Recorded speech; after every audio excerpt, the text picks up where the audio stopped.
this from him. After a while, Lloyd asked not to be too surprised at what he was about to say. He frowned and said that recently he often had dreams about how people died in their slavery.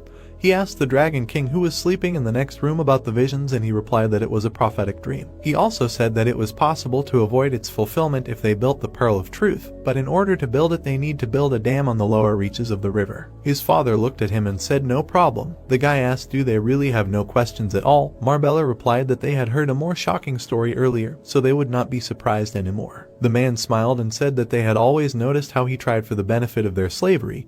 However, he took everything on himself and asked for only a little support from them. Lloyd smiled and said that from them it was enough for him that they were healthy and happy. The hero picked up a shovel and told everyone to listen carefully.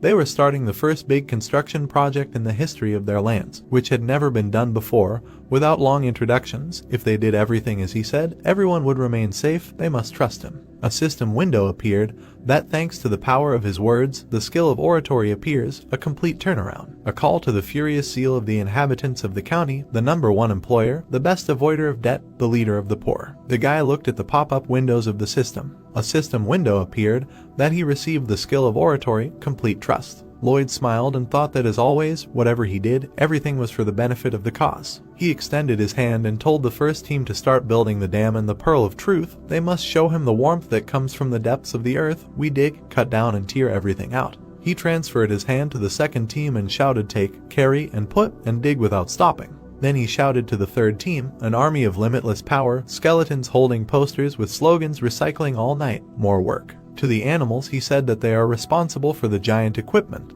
Then he turned to the fifth team and said that they are in charge of technology management and replenishment of resources. Lloyd looked at the knight and said that all the other difficult tasks are his.